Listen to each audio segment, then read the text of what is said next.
Salam sejahtera Malaysia. Denyut nadi suara rakyat bergema di channel ini. Bagi anda yang pertama kali bersama dengan channel ini, sila tekan butang subscribe, like dan share. Sila tinggalkan komen anda. Denyut nadi suara rakyat bergema di channel ini. Berita hangat hari ini. Salam sejahtera Malaysia. Selamat pagi tuan-tuan dan puan-puan yang dihormati sekalian. Denyut nadi suara rakyat bergema di channel ini. Tuan-tuan dan puan-puan yang dihormati sekalian, kita sudah tahu keputusan yang telah pun berlaku. Tetapi ada satu kejutan yang memang saya tak sangka langsung. Dulu saya ingat ketika Datuk Seri Najib Tun Razak baru saja diumumkan kalah di mahkamah dan dipenjarakan, beliau adalah manusia yang paling bising, paling membantah, paling cuba untuk membantu Najib Razak. Tapi sekarang inilah yang berlaku ya, inilah yang berlaku. Tapi baguslah. Janganlah nak lebih-lebih sampai nak melawan mahkamah, nak menghina mahkamah ya. Jadi setelah permohonan Najib Razak ditolak oleh mahkamah, ini yang Zahid Hamidi kata. Ini yang Zahid Hamidi katakan.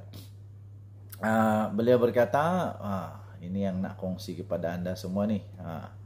Keputusan Mahkamah Persekutuan yang telah menolak permohonan Datuk Seri Najib Tun Razak bagi kes yang membabitkan dana SRC International perlu dihormati. Itu kata Zahid Hamidi. Betul lah kata siapa? Sabudin Husin. Dia kata kita bagilah 3 ke 6 bulan. Najib akan dilupakan. Tak sampai 3 tahun Najib akan dilupakan. Tapi tak dilupakan. Cuma mungkin Zahid sekarang dia dah dapat terimalah kenyataan itu. Presiden UMNO Datuk Seri Dr. Ahmad Zahid Hamidi berkata keputusan majoriti 4-1 yang telah dibacakan oleh Hakim Mahkamah Persekutuan, iaitu Datuk Vernon Ong Lam Kiat, itu adalah ketetapan yang telah dibuat oleh panel hakim di mahkamah. Kata Zahid Hamidi, itu adalah keputusan mahkamah. Katanya ringkas ketika ditemui pemerintah dalam Majlis Santunan Kasih Ramadan Negeri Perak tahun 2023, Sekolah Izzuddin Shah di sini pada Jumaat. Timbalan Perdana Menteri itu bagaimanapun enggan untuk mengulas lanjut berhubung perkara itu. Saya ingat dulu, dekat-dekat pilihan raya, ramai orang berkempen sampai kena ejek si Zahid Hamidi kerana sampai nangis-nangis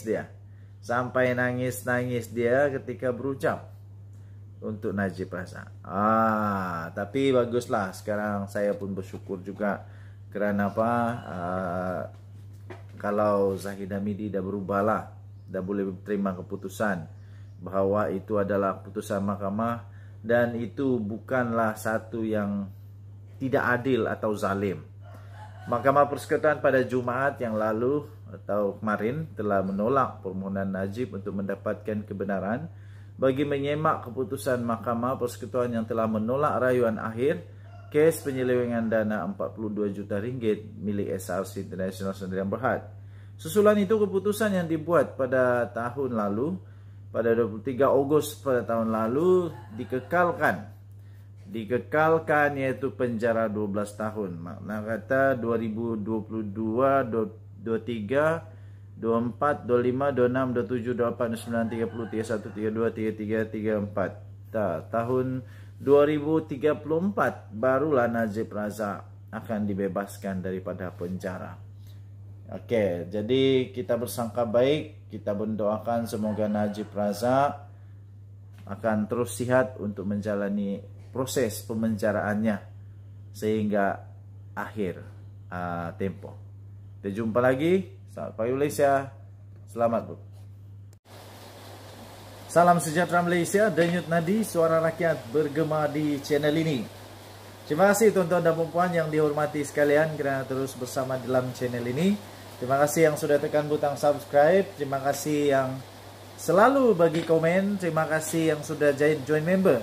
Bagi yang belum, saya mohon untuk tekanlah butang join member dan jadilah member di dalam channel ini kerana Anda amat spesial. Anda amat spesial tentunya bagi channel ini. Okey. Najib Razak kala lagi sekarang terpulang kepada pengampunan agung. Sekarang terpulang kepada pengampunan agung. Sama ada agung berkenan untuk mengampuni atau tidak. Tapi yang pasti saya fikir agung yang ada sekarang ini mungkin tak sempatlah untuk Najib Razak. Tak sempatlah. Mungkin Najib Razak perlu untuk menikmati beberapa tahun lagi di penjara.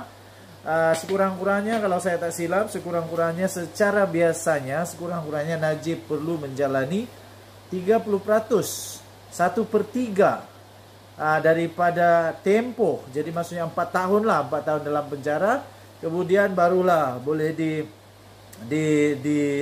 review semula adakah dia layak untuk diampuni atau tidak.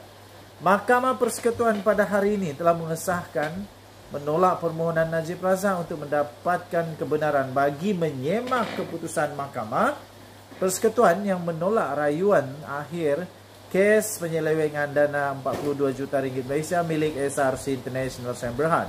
Susulan itu keputusan yang dibuat pada 23 Ogos tahun yang lalu itu oleh panel hakim yang dipengerusikan sendiri oleh Ketua Hakim Negara mengekalkan sabitan bersalah dan hukuman penjara 12 tahun dan denda 210 juta terhadap Najib adalah kekal.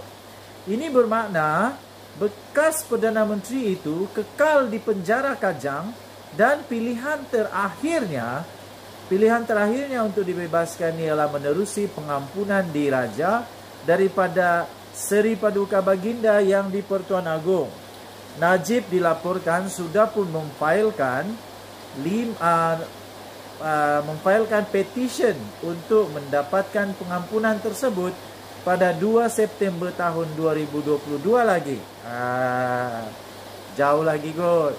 Prosiding ini didengar oleh 5 panel hakim persekutuan yang dipengerusikan oleh Hakim Besar Sabah dan Sarawak Abdul Rahman Sebli bersama Datuk Vernon Ong Kam Kiat, Datuk Rosaria Bujang dan Datuk Nordin Hasan dan Hakim Mahkamah Rayuan Datuk Abu Bakar Jais. Keputusan itu dibuat dengan majoriti 4-1 iaitu Vernon Ong, Rosaria, Nordin dan Abu Bakar menyokong untuk menolak rayuan Najib kerana tidak bermerit. Vernon Ong ketika membacakan keputusan itu memberitahu hak bekas ahli Parlimen Pekan itu untuk mendapatkan perbicaraan yang adil tidak dinafikan ketika pendengaran rayuan. Sebaliknya, kata peguam beliau, Datuk Hisham T. Potek, enggan mengemukakan penghujahan lisan walaupun dibenarkan berbuat demikian oleh Tengku Maimun. Justru katanya Tengku Maimun akhirnya terpaksa menolak rayuan tersebut. Sehubungan itu tiada kesilapan mahkamah ketika pendengaran rayuan Najib dalam kes SRC International rasuah bernilai 42 juta ringgit oleh panel hakim pada tahun lalu. Katanya di Mahkamah Persekutuan hari ini. Panel hakim membuat keputusan tersebut selepas mendapati permohonan kebenaran semakan itu adalah lebih menjurus kepada permohonan untuk menyemak merit keputusan panel dalam rayuan akhir pada Ogos 2022 itu. Turut hadir adalah isteri Najib, Datin Sri Rosmah Mansur yang diiringi beberapa peguam di kedua-dua laluan utama menuju bangunan tersebut sekali kedengaran melaungkan bosku dan beberapa lagi laungan yang lain. Okey, jadi berharaplah Najib kena berharaplah sungguh-sungguh kepada belas kasihan ataupun pengampunan diraja daripada Agong, dan pastinya Najib memerlukan belas kasihan daripada Tuhan Yang Esa. Kita jumpa lagi. Bye bye Malaysia. Selamat malam.